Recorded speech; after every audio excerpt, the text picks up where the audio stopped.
ನನ್ನ ಮಗ ಒಂದು ಮಾತು ಹೇಳ್ತಿದ್ದ, ಅಪ್ಪ ನಿಮಗೆ ನಮ್ಮಗಳು ಮಾಡಿದಾಗ ಆಗೋ ಖುಷಿಗಿಂತ ನಿಮಗೆ ಸಮಾಜಕ್ಕೆ ಏನಾದ್ರೂ ಮಾಡಿದಾಗ ಬಹಳ ಖುಷಿ ಎದ್ದು ಕಾಣಿಸುತ್ತೆ ನಿಮ್ಮ ಮುಖದಲ್ಲಿ, ಯಾಕೆ?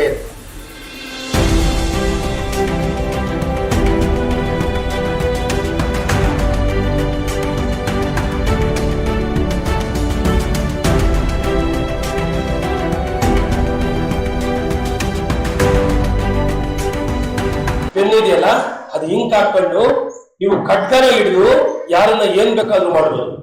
ಅಂತವರ ಮುಂದೆ ಅಂತವರು ನನ್ನನ್ನು ಕರೆಸಿ ನನಗೆ ಸೇವೆ ಮಾಡಕ್ ಕೊಡೋದು ಅಂದ್ರೆ ಹುಡುಗಾಟದ ಮಾತ, ಸಣ್ಣ ವಿಚಾರನ?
ಕೋಲಾರ ಮತ್ತು ಚಿಕ್ಕಬಳ್ಳಾಪುರ ಕಾರ್ಯನಿರತರ ಪತ್ರಿಕಾ ಯುವಜೋದ್ದೇಶ ಸಹಕಾರ ಸಂಘದ ವತಿಯಿಂದ ಏನು ಹಮ್ಮಿಕೊಂಡಿದ್ದಾರೆ, ಈ ಕಾರ್ಯಕ್ರಮಕ್ಕೆ ಬಂದಿರತಕ್ಕಂಥ ಎಲ್ಲ ನನ್ನ ತಾಯಿ ತಂದೆಯರೇ, ಪತ್ರಿಕಾ ಮಾಧ್ಯಮದವರೇ, ಪುಟಾಣಿ ಮಕ್ಕಳೇ, ವೇದಿಕೆ ಮೇಲೆ ಆಸೀನರಾಗಿರ್ತಕ್ಕಂಥ ನನ್ನ ಹಿತೈಷಿಗಳು, ನನ್ನ ಮಾರ್ಗದರ್ಶಕರು ಅಂದರೆ ತಪ್ಪಾಗಲಾರದು, ಗಣೇಶಣ್ಣನವರೇ, ಹಾಗೆ ಹಿರಿಯರು, ಅನುಭವಿ ಪತ್ರಕರ್ತರು ಆಗಿರ್ತಕ್ಕಂಥ, ಏನು ಈ ಪತ್ರಕರ್ತ ಮಾಧ್ಯಮದಲ್ಲಿ ಎಷ್ಟು ಕಷ್ಟಗಳು ಇರ್ತವೆ ಅನ್ನೋದನ್ನ ಮನವರಿಕೆ ಮಾಡಿಕೊಟ್ಟು ಒಂದ್ಸರಿ ನನಗೆ ಗೋಲಿಬಾರನ್ನು ಕೂಡ ನಾನು ಕಂಡಿದ್ದೇನೆ ಅನ್ನಂಥ ಪತ್ರಕರ್ತರು ಕೂಡ ಈ ವೇದಿಕೆ ಮೇಲೆ ಇದ್ದಾರೆ.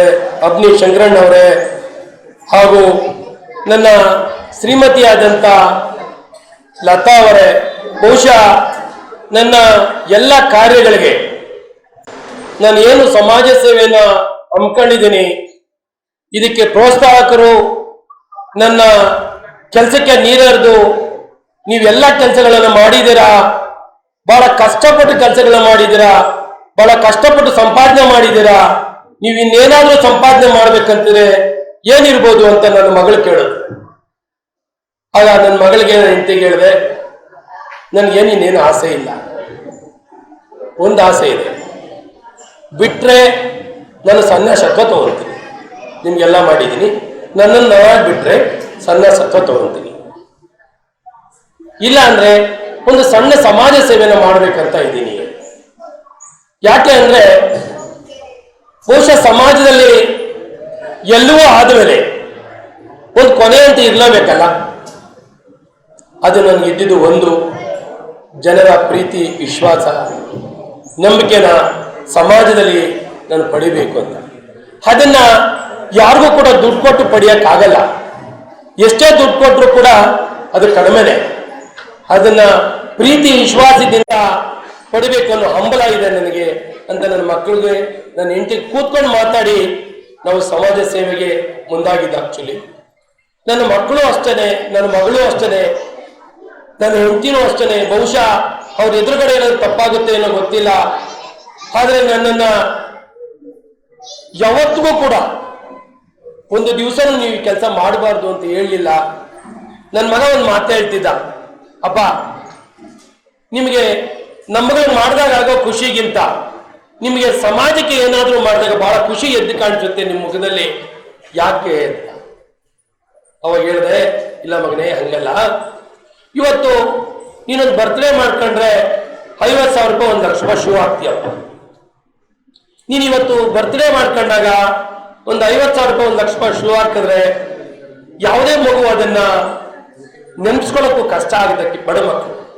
ಅದೇ 1,00,000 ರೂಪಾಯಿ ಕೊಟ್ಟು ಸಮಾಜಕ್ಕೆ ಏನಾದರೂ ಮಾಡಿದ್ರೆ ಅವ್ರ ಮುಖದಲ್ಲಿ ಕಾಣಿಸಂತ ನಗುನ ಬೇರೆ ಅಂದಾಗ ಅವನ 18ನೇ ವರ್ಷದ ಬರ್ತ್ಡೇಗೆ ನನಗೆ ಶೂನೇ ಬೇಡ ಪಾಪ, ಈ ದುಡ್ಡನ್ನ ಸಮಾಜಕ್ಕೆ ಅರ್ಪಣೆ ಮಾಡಿ ಅಂತ ವಾಪಸ್ ಕೊಟ್ಟ. ಅಂತ ಮಕ್ಕಳನ್ನ ಅಂತ ಹೆಂಡತಿನ ಪಡೆದು ಬಹುಶಃ ನಾನು ಪುಣ್ಯವಂತ ಅಂತ ಭಾವಿಸ್ತೇನೆ. ಹಾಗಾಗಿ ವೇದಿಕೆ ಮೇಲೆ ಹಸೀನಾಗಿದ್ದ ರವಿಕುಮಾರ್ ಅವರೇ, ಸುರೇಶ್ ಕುಮಾರ್ ಅವರೇ, ಹಾಗೆ ಮಾಧ್ಯಮ ಮಿತ್ರರೇ, ನಮ್ಮ ರಾಜೇಂದ್ರ ಅವರು ಬಹಳಷ್ಟು ಸರಿ ನನ್ನನ್ನು ಮಾತಾಡಬೇಕಾದಾಗ ಬಹಳಷ್ಟು ನನ್ನ ಪ್ರಶ್ನೆಗಳು ಮಾಡಿರೋದು ಉಂಟು. ಬಹುಶಃ ನಾನು ಅವ್ರ ಎತ್ತಿಗೆ ಸಿಗ್ಲಿಲ್ಲ ಅಂತ ಕಾಣಿಸ್ತದೆ. ಹಾಗಾಗಿ ರಾಜೇಂದ್ರ ಅವರೇ, ಷಣ್ಮುಗನ್ ಅವರೇ, ಮುರಳಿ ಅವರೇ, ಸದಾನಂದ್ರ ಅವರೇ, ನನ್ನ ಆತ್ಮೀಯರು ಆದಂತ ಬಾಲು ಅವರೇ, ನನ್ನ ಸ್ನೇಹಿತರು ಆದಂತ ನಿರಂಜನ್ ಅವರೇ, ಚಂದ್ರು ಅವರೇ, ಹಾಗೂ ನಯ್ಯು ಅವರೇ, ನನ್ನ ಶಿವು ಅವರೇ, ಎಲ್ಲ ನನ್ನ ಮಾಧ್ಯಮ ಮಿತ್ರರೇ, ನನ್ನ ಮಾಧ್ಯಮವನ್ನು ಕಂಡಾಗ ಫಸ್ಟ್ ಬಂದಾಗ ನನಗೆ ಬಹಳ ನೋವಾಗ್ತಿತ್ತು. ಯಾಕಪ್ಪ ಅಂದ್ರೆ ನಾವು ಒಂದು ಕಾರ್ಯಕ್ರಮಕ್ಕೆ ಬಂದ್ರೆ ಮೊದಲು ನನಗನ್ಸಿರ್ಲಿಲ್ಲ, ಒಂದು ಕಾರ್ಯಕ್ರಮಕ್ಕೆ ಬಂದ್ರೆ ಮೊದಲಿನ ಪತ್ರಕರ್ತರಿಗೆ ನಾನು ಮಾಹಿತಿ ಕೊಡಬೇಕಾಗಿತ್ತು, ನಾವಿಲ್ಲಿ ಬರ್ತಾ ಇದ್ದೀವಿ ದಯವಿಟ್ಟು ನೀವು ಬನ್ನಿ ಅಂತ. ಆದ್ರೆ ಒಂದು ಕಾರ್ಯಕ್ರಮ ಇದೆ ಅಂದ್ರೆ ಪತ್ರಕರ್ತರು ಒಂದು 10-20 ಜನ, 30 ಜನ, 50 ಜನ ಬರ್ತಾ ಇದ್ರು. ಬಂಧುಗಳೇ, ಅರ್ಥ ಮಾಡ್ಕೊಳ್ಳಿ, ಎಲ್ಲರೂ ಕೂಡ ಒಂದು ಜೀವನೋಪಾಯಕ್ಕಾಗಿ ಒಂದೊಂದು ರಂಗನ ನಾವು ಆರಿಸ್ಕೊಳ್ತೀವಿ. ಎಲ್ಲರೂ ಮಾಡೋದು ಕೂಡ ಕೂಲಿನೇ. ನಾವೊಂಥರ ಕೂಲಿ ಮಾಡ್ತೀವಿ, ನೀವೊಂಥರ ಕೂಲಿ ಮಾಡ್ತೀವಿ, ಎಲ್ಲರೂ ಕೂಡ ಅವರವರ ರಂಗದಲ್ಲಿ ಕೂಲಿನೇ ಮಾಡ್ತಾರೆ. ಆದರೆ ನನಗೆ ಪ್ರಥಮದಲ್ಲಿ ಅನಿಸಿರ್ಲಿಲ್ಲ ಪತ್ರಕರ್ತರನ್ನ ನಾನು ಯಾವ ರೀತಿ ನಡೆಸ್ಕೊಬೇಕಪ್ಪ ಅಂತ. ಅವಾಗ ನಮ್ಗೆ ಹೇಳೋರು, ಇಲ್ಲಣ್ಣ ಅವ್ರ ಪಾಪ ಬಂದಿದ್ದಾರೆ ಅಲ್ಲಿಂದ ಗಾಡಿ ಹಾಕೊಂಡು ಬರ್ತಾರೆ, ಇಷ್ಟು ಪತ್ರಕರ್ತರು ಬರ್ತಾರೆ, ಅವರ ಭವಿಷ್ಯ ಹೆಂಗಪ್ಪ, ಮತ್ತು ಅವ್ರಿಗೆ ಏನು ಸಂಪಾದನೆ, ಪತ್ರಿಕಾ ರಂಗದಲ್ಲಿ ಒಂದು ನ್ಯೂಸ್ ಮಾಡಿದ ಮಟ್ಟಕ್ಕೆ ಏನಾದರೂ ಅವ್ರಿಗೆ ಬೇರೆ ರೀತಿ ಇರುತ್ತಾ. ಅವತ್ತು ಅನಿಸ್ತು, ಸ್ನೇಹಿತರು ಹೇಳಿದಾಗ, ಇಲ್ಲ ಅವ್ರಿಗೂ ಕಷ್ಟ ಇದೆ, ಅವ್ರಿಗೂ ಕೂಡ ನಾವು ಸಂಭಾವನೆ ಕೊಡಬೇಕಾಗ್ತದೆ ಅಂತ ಹೇಳಿದಾಗ ನನಗೆ ಅವಾಗ ಅನಿಸ್ತು, ಪತ್ರಕರ್ತರು ಕೂಡ ಎಲ್ಲ ಸ್ಥಿತಿವಂತರಲ್ಲ, ಅವರು ಕೂಡ ಒಂದು ಜೀವನೋಪಾಯಕ್ಕಾಗಿ ಒಂದು ರಂಗನ ಆಯ್ಕೆ ಮಾಡ್ಕೊಂಡಿದ್ದಾರೆ ಅಷ್ಟೇ ಅಂತ.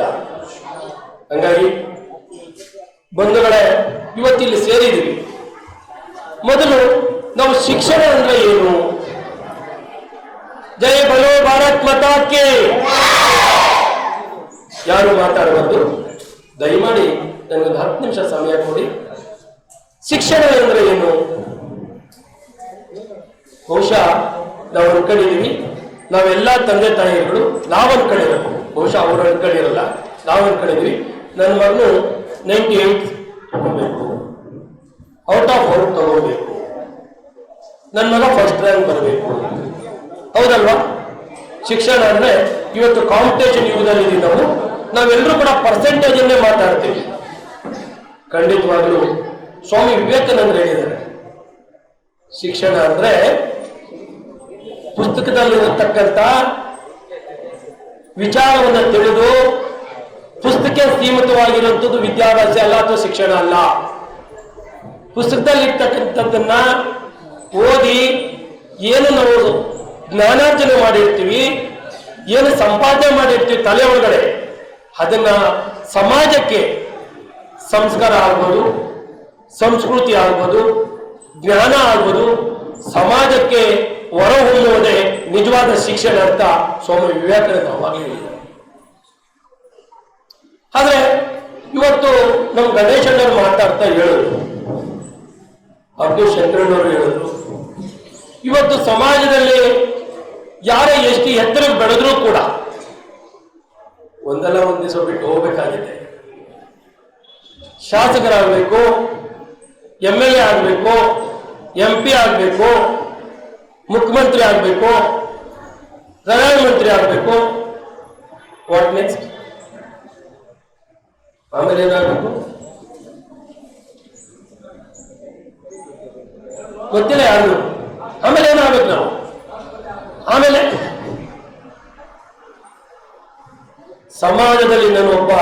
ಸಮಾಜದಲ್ಲಿ ನಾನೊಬ್ಬ ವ್ಯಕ್ತಿ ಆಗ್ಬೇಕು ಅನ್ಕೊಂಡ್ರೆ ಸಾಕು. ನಾನು ಸಮಾಜದಲ್ಲಿ ನಿಮ್ಮಲ್ಲಿ ನಾನು ಒಬ್ಬನಾಗಬೇಕಂದ್ರೆ ಸಾಕು. ಗಣೇಶನವರು ಬಹುಶಃ ಆ ಮಾತನ್ನ ಹೇಳಕ್ಕೆ ಮರ್ಮಾಚಿದ್ರು ಅಂತ ಕಾಣಿಸ್ತದೆ. ಎಲ್ಲ ಹೇಳಿದ್ರು, ನಾನು ಇನ್ನೂ ಒಂದು ಮಾತು ಕೂಡ ಹೇಳಿದೆ. ನೋಡ್ರೆ, ನೀವು ಇಷ್ಟೆಲ್ಲ ಕೆಲಸ ಮಾಡ್ತಾ ಇದ್ದೀರಿ, ನಿಮ್ಮ ಕೊನೆ ಆಸೆ ಏನು ಅಂತ. ಇಲ್ಲ, ನಾನೆಲ್ಲ ಮುಗಿಸಿದೆ. ನಾನೊಂದು 1800 ರೂಪಾಯಿ ಮನೆ ಬಾಡಿಗೆಯಿಂದ ಹಿಡಿದು ಇವತ್ತು ಒಂದು 50 ಕೋಟಿ ರೂಪಾಯಿ ವೆಚ್ಚದಲ್ಲಿ ಮನೆಯನ್ನು ಕೂಡ ಕಟ್ತೀನಿ. ಆಮೇಲೆ ಏನ್ ಮಾಡ್ಬೋದು? ಇನ್ನೊಂದು 3 ಕೋಟಿ ಮನೆ ಕಟ್ಬೋದ? ಇನ್ನೊಂದು 50 ಕೋಟಿ ಕಾರ್ ತಗೋಬೋದ? ಆಮೇಲೆ ಮತ್ತೆ ಏನ್ ನೋಡ್ರಿ ನಿಮ್ಮ ಉದ್ದೇಶ? ಮತ್ತೆ ಏನ್ ಮಾಡ್ತಿದ್ದೀರಾ? ಇಲ್ಲ, ಒಂದೇ ಒಂದು ಆಸೆ ಇದೆ ನನಗೆ. ಒಂದ್ ದಿವಸ ನಾವು ಯಾವತ್ತಾದ್ರೂ ಒಂದ್ ದಿವಸ ಪ್ರಕೃತಿಯಿಂದ ಬಂದಿದ್ದೀವಿ, ಪ್ರಕೃತಿಗ ಒಳಗಡೆ ಹೋಗ್ತೀವಿ. ತಾಯಿ ಗರ್ಭದಿಂದ ಬಂದಿದ್ದೀವಿ, ತಾಯಿ ಮನೆಗೆ ಹೋಗ್ಲೇಬೇಕು. ನಾವು ಯಾವತ್ತು ಭೂಮಿ ಮೇಲೆ ಇರಕ್ಕೆ ಸಾಧ್ಯವೇ ಇಲ್ಲ. ಆದ್ರೆ ಒಂದೇ ಒಂದು ಆಸೆ, ನಾನು ಯಾವತ್ತಾದ್ರೂ ಒಂದ್ ದಿವಸ ಕಣ್ಮರೆ ಆಗಿದ್ದ ದಿವಸ ನನಗೆ ಬರುವಂತ ಜನ ಯಾರೂ ಕೂಡ ನನಗೆ ತೋರಿದಂತ ಗುಂಡಿ ಚೆನ್ಕೆಯಲ್ಲಿ ಎಳೆಯಬಾರದು. ನನಗೆ ತೋಡಿದಂತ ಗುಂಡಿ ಯಾರು ಚೆನ್ಕೆಯಲ್ಲಿ ಎಳೆಯಬಾರದು. ನನಗೋಸ್ಕರ 4 ಹನಿ ನೀರು 3 ಅಡಿ ಮಣ್ಣು ಬೇಕಂತ ಬಹಳ ಆಸೆ ಪಡ್ತೀನಿ ನಾನು. ಅದನ್ನ ಪಾಪ ಗಣೇಶನ ಹೇಳಿಲ್ಲ. ಅದು ಏನ್ರಿಂದ ಸಾಧ್ಯ ಅಂದ್ರೆ ಅದು ನಿಮಗಳಿಂದ ಸಾಧ್ಯ. ನಿಜನ? ಇದು ಸಾಧ್ಯನಾ? ಈ ಸಮಾಜದಲ್ಲಿ ಮೇಲೆ ನನ್ನ ಸ್ನೇಹಿತರು ಮಾತಾಡ್ತಾ ಹೇಳ್ತಾ ಇದ್ರು, ಈ ಸಮಾಜದಲ್ಲಿ ಇದು ನಡೆಯಕ್ಕೆ ಸಾಧ್ಯನಾ? ಖಂಡಿತವಾಗ್ಲೂ ಸಾಧ್ಯ. ಎಲ್ಲವೂ ಸಾಧ್ಯ. ಎಲ್ಲವೂ ಕೂಡ ಮನುಷ್ಯನು ಮಾಡಿರುವಂಥದ್ದು. ಎಲ್ಲವೂ ಮನುಷ್ಯನೇ ಮಾಡಿರೋದು. ಯಾರು ಕೂಡ ಇಲ್ಲಿ ಆರ್ಟಿಫಿಷಿಯಲ್ ಅಲ್ಲ. ಬಂಧುಗಳೇ, ಪತ್ರಕರ್ತರ ಎಲ್ಲ ವಿದ್ಯಾವಂತರು, ಬುದ್ಧಿವಂತರು, ಎಲ್ಲಕ್ಕಿಂತ ಮೇಲಾಗಿ ಪ್ರಜ್ಞಾವಂತರು ಕೂತಿದ್ದೀರಾ. ಎಲ್ಲ ಶಿಕ್ಷಕರು ಕೂತಿದ್ದೀರಾ. ನಿಮ್ಮಗಳ ಮುಂದೆ ನಾನಂತೂ ಅವಿದ್ಯಾವಂತನೇ. ಏನು ನನ್ನ ಹತ್ರ ಕರೆದು ಕಟ್ಟಾಕಿರೋ IAS ಇಲ್ಲ, IPS ಇಲ್ಲ, ಯಾವುದೇ ನನ್ನ ಹತ್ರ ಡಿಗ್ರಿ ಇಲ್ಲ. ನಾನು ಯಾವುದೇ ಶಾಲೆಯಲ್ಲಿ ಪಡೆದೇ ಇರತಕ್ಕಂಥ ಡಿಗ್ರಿನ ಪಡೆದಿದ್ದೀನಿ. ಅದು ಪರಿಸರವನ್ನ, ಈ ಪ್ರಕೃತಿಯನ್ನ ವಿಶ್ವವಿದ್ಯಾನಿಲಯ, ಒಂದು ಯೂನಿವರ್ಸಿಟಿ. ಇವತ್ತು ನೀವು ಏನು ಕೂತಿದ್ದೀರಾ? ಈ ಪತ್ರಕರ್ತರ ಮುಂದೆ, ಇಂಥ ಮೇಧಾವಿಗಳ ಮುಂದೆ ಒಂದು ಪೆನ್ನು ಖಡ್ಗನ ಹಿಡಿದು ನೀವು ಯಾರನ್ನ ಏನ್ ಬೇಕಾದ್ರೂ ಮಾಡಬಹುದು. ಮನ್ಸು ಮಾಡಿಬಿಟ್ರೆ ಪೆನ್ನಿದೆಯಲ್ಲ, ಅದು ಹಿಂಕ್ ಹಾಕೊಂಡು ನೀವು ಖಡ್ಗನ ಹಿಡಿದು ಯಾರನ್ನ ಏನ್ ಬೇಕಾದ್ರೂ ಮಾಡಬಹುದು. ಅಂಥವರ ಮುಂದೆ ಅಂಥವರು ನನ್ನನ್ನು ಕರೆಸಿ ನನಗೆ ಸೇವೆ ಮಾಡಕ್ ಕೊಡೋದು ಅಂದ್ರೆ ಹುಡುಗಾಟದ ಮಾತ? ಸಣ್ಣ ವಿಚಾರನ? ಯಾರೋ ಒಬ್ಬ ಸರ್ವೇ ಸಾಮಾನ್ಯ ಜನ ನನ್ನನ್ನು ಕರೆದು ಇವತ್ತು ನಿಮ್ಮ ಸೇವೆ ಸಮಾಜಕ್ಕೆ ಬೇಕು ಅಂತ ಹೇಳಿರೋದಲ್ಲ. ಪೆನ್ನು ಖಡ್ಗನ ಕೈಯಲ್ಲಿ ಹಿಡಿದು ಬರೀ ವಿದ್ಯಾಭ್ಯಾಸಗಳು ಡಿಗ್ರಿಗಳನ್ನ ಕೈಯಲ್ಲಿ ಇಟ್ಕೊಂಡಿರೋದಲ್ಲ. ಒಬ್ಬ ಮನುಷ್ಯರು ವಿದ್ಯಾವಂತರಾದವುದು ಜಗತ್ತಲ್ಲಿ ಬದುಕಬಹುದು, ಬುದ್ಧಿವಂತರು ಇಲ್ಲದೆ ಹೋದ್ರು ಬದುಕಬಹುದು. ಒಬ್ಬ ಪ್ರಜ್ಞಾವಂತ ಇಲ್ಲ ಅಂದ್ರೆ ಸಮಾಜ ನಡೆಯಕ್ಕೆ ಸಾಧ್ಯ ಇಲ್ಲ. ಏನು ಪ್ರಜ್ಞಾವಂತರು ಅಂದ್ರೆ? ಏನು ಪ್ರಜ್ಞಾವಂತರು? Minimum common sense. ಮಾತಾಡ್ಬೇಕಂದ್ರೆ ಎಲ್ರಿಗೂ ಹೇಳ್ತಿರ್ತೀವಿ, ಹೇಯ್ ಕಾಮನ್ ಸೆನ್ಸ್ ಇಲ್ವಾ ನಿಂಗೆ? ಈ ಪ್ರಜ್ಞಾವಂತರಾಗಬೇಕಾಗುತ್ತೆ ನಾವು ಬಂಧುಗಳೇ. ಇವತ್ತು ನಾವು ಕಾಂಪಿಟೇಷನ್ ಯುಗದಲ್ಲಿ ಬದುಕಿದೀವಿ, ನಿಜ. ಯಾವ ಕಾಂಪಿಟೇಷನ್ ಅಲ್ಲಿ ಇರ್ಬೇಕು ನಾವು? ಎಂತಿ ಕಾಂಪಿಟೇಷನ್ ಆಗ್ಬೇಕು? ಮಕ್ಕಳು ಕೇಳಿಸ್ಕೋಬೇಕು, ಸಮಾಜವನ್ನು ಕೇಳಿಸ್ಕೋಬೇಕು. ಇಲ್ಲಿ ದಯಮಾಡಿ ಮಾತಾಡಬಾರ್ದು. ಯಾಕಂದ್ರೆ ಇಲ್ಲೆಲ್ಲ ಇರ್ತಕ್ಕಂಥದ್ದು ನಿಮ್ಮ ಟೀಚರ್ಸು, ಗುರು ಹಿರಿಯರು. ನಾನು ಅದನ್ನೇ ಹೇಳಿದೆ, ವಿದ್ಯೆ ಇಲ್ಲದೆ ಇದ್ರೂ ನಡೀತದೆ, ಬುದ್ಧಿ ಇಲ್ಲದೆ ಇದ್ರೂ ನಡೀತದೆ, ಸಂಸ್ಕಾರ ಇರಬೇಕು ನಮಗೆ. ಇವತ್ತು ಗೌರ್ಮೆಂಟ್ ಶಾಲೆಗಳಲ್ಲಿ ಓದಬೇಕಾದಾಗ ವಿದ್ಯಾಭ್ಯಾಸ ಇಲ್ಲ ಅಂತ ಸಿಗ್ತಾ ಇಲ್ಲ ಅಂತ ನಮ್ಮ ರಾಜೇಂದ್ರ ಅವರು ವಿದ್ಯಾಭ್ಯಾಸ ಸ್ವಲ್ಪ ಕೊರತೆ ಇದೆ, ನಿಜ, ಖಂಡಿತವಾಗ್ಲೂ ಇದೆ, ನಾನು ಇಲ್ಲ ಅಂತ ಹೇಳಿಲ್ಲ. ಬಂಧುಗಳೇ, ಅದನ್ನೇ ಒಂದು ಹೆಜ್ಜೆ ಮುಂದೆ ಹೋಗಿ ನೋಡೋಣ. ಈ ಕೋಲಾರ ಮಣ್ಣಲ್ಲಿ ಬಯಲು ಸೀಮೆ ಅಂತ ಕರೀತಾರೆ, ನೀರಿಲ್ಲ ನಮಗೆ, ಏನಿಲ್ಲ ಗುರುಗಳೇ ನಮಗೆ. ಆದ್ರೆ ಏನ್ ಕೊರತೆಯಲ್ಲಿದ್ದೀವಿ ನಾವು? ಏನ್ ಕೊರತೆಯಲ್ಲಿದ್ದೀವಿ? ಯಾವುದೇ ರೀತಿ ಕೊರತೆ ಇಲ್ಲ ನಮ್ಮಲ್ಲಿ, ಯಾವುದೇ ರೀತಿ ಕೊರತೆ ಇಲ್ಲ. ಅವರೆಲ್ಲ ಎಲ್ಲಿಂದ ಬಂದ್ರು? ಎಲ್ಲ ನಿಮ್ಮ ತರ ಗೌರ್ಮೆಂಟ್ ಶಾಲೆಯಿಂದ ಬಂದಂತವರೇ. ಯಾರು ಕೂಡ ಏನಾದ್ರೂ ಸಾಧನೆ ಮಾಡಿದ್ರೆ ಡಾಕ್ಟ್ರು, ಇಂಜಿನಿಯರ್ ಆಗಿ ಅವನ ಹೆಂಡತಿ ಮಕ್ಕಳು ಸಾಕೊಂಡು ಇರ್ಬೋದಷ್ಟೇ. ಅದೇ ಮಹಾ ಗಂಧಂದಾರಿ ಕೆಲಸ ಇಲ್ಲ. ನಾನು ನನ್ನ ಹೆಂಡತಿ ಮಕ್ಕಳನ್ನ ಸಾಕ್ತೀನಿ, ಕೂಲಿಯನ್ನು ಕೂಡ ನನ್ನ ಹೆಂಡತಿ ಮಕ್ಕಳು ಸಾಕ್ತಾರೆ ಅಂತ. ನನ್ನ ಹೆಂಡತಿ ಒಂದ್ಸರಿ ಹೇಳ್ತಾ ಇದ್ರು, ನಾನೇನು ನಿಮ್ಗೆ ಚೆನ್ನಾಗಿ ನೋಡ್ಕೊಳ್ಳಿಲ್ಲ, ನಾನು 1800 ರೂಪಾಯಿ ಮನೇಲಿ ಬಾಡಿಗೆಯಲ್ಲಿದ್ದಾಗ ಎಷ್ಟು ಚೆನ್ನಾಗಿ ನೋಡ್ಕೊಂಡಿದ್ದೀನಿ ರೀ, ಕೆಲಸ ನೋಡ್ರಿ, ಏನ್ ಮಹಾ ನೋಡ್ಕೊಂಡ್ಬಿಟ್ಟಿರೋದು. ಪಕ್ಕದ ಮೇಲೆ ಪ್ರೇಮ ಅವ್ರು ಯಜಮಾನ್ರಿದ್ದಾರೆ ರಾಜು, ನಿಮ್ಗಿಂತ ಚೆನ್ನಾಗಿ ನೋಡ್ಕೊಂಡಿದ್ದಾರೆ. ಖಂಡಿತವಾಗಿ ನನ್ಗೆ ಅವತ್ತು ಮತ್ತೆ ನಾನೇ ತಲೆ ಕೂಡ ಸಂಪಾದನೆ ಮಾಡಿ ಸಾಕ್ತಿದ್ದೀನಿ. ನಿನ್ನ ನಾನು ಹೆಂಗೆ ಸಂಪಾದನೆ ಮಾಡ್ತಿರೋದಲ್ಲಮ್ಮ? ಅಲ್ಲ ರೀ, ಅವ್ರು ಸೆಕ್ಯೂರಿಟಿ ಗಾರ್ಡ್ ಆಗಿ ಅಥವಾ ಯಾವುದೋ ಕಂಪ್ನಿ ಹೋಗಿ ಮಾಡ್ತಿದ್ದಾರೆ ಅಂತ ಹೇಳಿ ಎಲ್ಲರೂ ಕೂಡ ಅವರ ಗಂಡ ಹೆಂಡತಿ ಮಕ್ಕಳು ಸಾಕ್ತಾರೆ. ಇವತ್ತು ನಮ್ಮ ಕೋಲಾರ ತಾಲೂಕಲ್ಲಿ 4 ಜನ IAS IPS ಆಗಲ್ಲ. ಓದ್ಸರಿ ಯಾವ ಯೂನಿವರ್ಸಿಟಿಯಲ್ಲಿ ಓದಿದ್ರು, ಯಾವ ಕಾನ್ವೆಂಟಲ್ಲಿ ಓದಿದ್ರು, ಯಾವುದು ಕಾನ್ವೆಂಟ್ ಆಗಿಲ್ಲ. ಕಾನ್ವೆಂಟ್ ಹೋದ್ರೆ ಹೆಂಡತಿ ಮಕ್ಕಳು ಮಾತ್ರ ಸಾಕ್ಬೋದು ಅಷ್ಟೇ. ಹಂಗಾಗಿ ಬಂಧುಗಳೇ, ವಿದ್ಯಾರ್ಥಿಗಳೇ, ನೀವು ಯಾರು ಕೂಡ ನೋಡ್ಪಡುವಂಥದ್ದೇನಿಲ್ಲ. ಎಲ್ಲರೂ ಕೂಡ ವಿದ್ಯೆ ಅನ್ನೋದು ನಿನ್ನಲ್ಲಿರುವಂತ ಆತ್ಮಶಕ್ತಿ ಏನಿದೆ ಆ ಶಕ್ತಿನ ಹೊರಗಡೆ ತರೋದೇ ನಿನ್ನ ಶಕ್ತಿ ಅಷ್ಟೇ. ವಿದ್ಯೆ ಅಷ್ಟಿದ್ರೆ ಸಾಕು. ನೀನು ಯಾರು ಮೋಸ ಮಾಡಬಾರ್ದು, ನೀನು ಮೋಸ ಹೋಗಬಾರ್ದು, ಅಷ್ಟು ಇದ್ರೆ ಸಾಕು.